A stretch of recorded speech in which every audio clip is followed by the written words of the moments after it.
কর্মসূচিগুলি আমরা পালন করব এই ব্রতই আমাদের আছে। আজকে প্রিয় সহযোদ্ধাগণ, আপনাদের অনেক রাগ ক্ষোভের কথা আমরা শুনেছি। রাগ ক্ষোভ বিভিন্নভাবেই হতে পারে, সেটা হয়েও যায়। আমি বলতে চাই যে আমরা অতীতে যে 17 বছর ধরে যুদ্ধ করেছি, আমরা অনেকে ঘরে ঘুমাতে পারিনি, আমাদের দলের অনেকে ঘরে ঘুমিয়েছিলেন। এই কথাগুলি আপনারা আজকে তুলে এনেছেন, আমি আপনাদের সাথে একমত পোষণ করি। আমাদের কষ্টটা হয় যখনই রাজপথে বুক পেতে দিতে হচ্ছে, যখনই আমাকে রক্ত দিতে হচ্ছে, যখনই আমার ভাই ব্রাদাররা জীবনের ঝুঁকি নিয়ে আন্দোলন করছে, তখনই একটা গ্রুপ আবার তাদেরকে বলছে তোমরা আজকে মাঠে যেও না, আজকে তোমরা মিছিলে যেও না, পুলিশ তোমাদেরকে গুলি করবে, আজকে তোমরা আহত হয়ে ফিরবে, বিএনপির কোনো ভবিষ্যৎ নেই।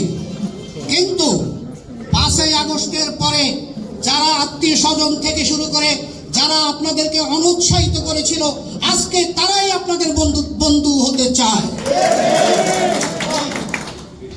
আমাদের বিএনপির ভারপ্রাপ্ত চেয়ারম্যান জননেতা তারেক রহমান কিছুদিন আগে মহানগর দক্ষিণ বিএনপির নেতৃবৃন্দের সাথে মত বিনিময় করেছিলেন। সেখানে উনি বলেছেন যে যারা হাইব্রিড, যারা দীর্ঘদিন থেকে দলে নাই, তারা নিজেরা আবডালে আছে, নিজেদেরকে লুকিয়ে রেখেছে, কিন্তু 5 তারিখের পরে যখন নিরাপদ হয়ে পড়েছে, তখন তারা আপনাদের সাথে ছবি তোলে এবং আপনাদের সাথে বন্ধুত্ব করতে চায়। কাজেই তারা আপনাদের বন্ধু নয়। যারা 5 তারিখের আগে বন্ধু ছিল, তারাই আপনাদের প্রকৃত বন্ধু, তার বাইরে কোনো বন্ধু হতে পারে না। আজকে আওয়ামী পেশিবাদ, যাদের অত্যাচার নির্যাতনে আমরা শেষ হয়ে গিয়েছিলাম, আমরা জানি না আমার স্ত্রী সন্তানের সাথে আর দেখা হবে কিনা, আমরা জানি না আমরা বেঁচে থাকবো কিনা, আমরা জানি না কি পঙ্গু হয়ে বেঁচে থাকতে হবে কিনা। সেই পেশিবাদের সাথে যদি কেউ আঘাত করেন, এটা সবচাইতে দুঃখজনক হবে। সেই সাথে আরেকটি কথা বলতে চাই, আমাদের দলে আমি যে অঞ্চলে রাজনীতি করি অথবা অন্যান্য জায়গায় যেগুলো আমার জানা আছে, একটা শ্রেণী আমাদের মধ্যে আছে যারা নৌকা মার্কা বিএনপি, তাদের থেকে আমাদেরকে সতর্ক থাকতে হবে। বৈষম্য বিরোধী আন্দোলনের কথা বলবেন, এই বৈষম্য বিরোধী আন্দোলনের সূচনা হয়েছিল 17 বছরে আমার রক্তের পটভূমিতে।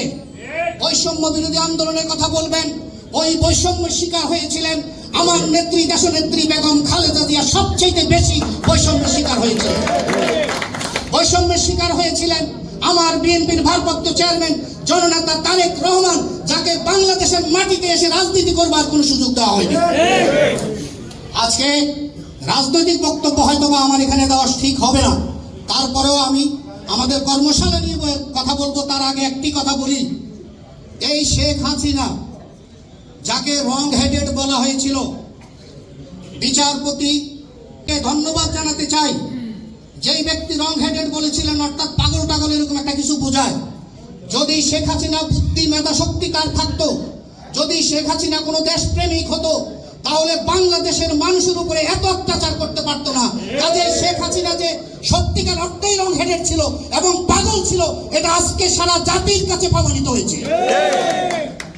শেখ হাসিনা বলেছিলেন বাড়ি তো গোপালগঞ্জ, গোপালিনে নাকি কপালি হয়। শেখ হাসিনার এমন কপাল হয়েছে, শেষ পর্যন্ত চোরের মতো পালিয়ে যেতে হয়েছে। আমি পলিটিক্যালি বক্তব্য আর দিতে চাই না, কর্মশালা নিয়ে একটু কথা বলি। আমাদের 31 দফা যে কর্মশালা আছে, এটা আমাদের জননেতা তারেক রহমানের উপস্থাপিত এবং এটাকে সকলের মাঝে ছড়িয়ে দেওয়া আমাদের দায়িত্ব। সেই কারণে এটা একটি প্রশিক্ষণশালা হিসাবে উল্লেখ করা হয়েছে, যেটা আপনাদের এখানে 11 তারিখে হবে। এখন প্রশ্ন হলো, আপনারা অনেক সমাবেশ করেন, অনেক প্রোগ্রাম করেন, অনেক সংগ্রাম দিয়ে আজকে বিএনপিকে এই পর্যায়ে এনেছেন, কিন্তু জননেতা তারেক রহমান সেখানে প্রধান অতিথি হিসাবে বক্তব্য রাখার সম্ভাবনা বেশি, বা রাখবেন বলেই আমি যতটুকু জানি, লিটন ভাই জানেন কিনা আমি জানি না, বক্তব্য রাখবেন। সেই প্রোগ্রামটিতে কোনোভাবেই কোনো বিশৃঙ্খলা হতে পারে না। যদি সেখানে কোনো বিশৃঙ্খলা হয়, তাহলে মাটি ও মানুষের নেতা জননেতা মির্জা আব্বাসের বদনাম হতে পারে। ঢাকা 9-এর ভবিষ্যতের এমপি হবেন যিনি, আমাদের আফরোজা আব্বাস, যাকে আপনারা মাতৃতুল্য ভাবে হিসাবে উল্লেখ করেন, ওনার যাতে কোনো বদনাম না হয় সেটা আপনারা খেয়াল করবেন। সেই ক্ষেত্রে টিম 2 এটা মোটামুটি ভাবে পরামর্শদাতা আপনাদের সাথে আলাপ আলোচনা করে যোগাযোগ রাখে, তাদেরও বদনাম হতে পারে মুক্তা থানা বিএনপি এবং অঙ্গ সংগঠনের। আমি অঙ্গ সংগঠনের যে বক্তব্য একটু আগে শুনেছি, প্রত্যেকের মধ্যে যেই অবস্থান আছে, তারা আপনাদেরকে সম্ভাব্য সকল সহযোগিতা করবার প্রস্তুত।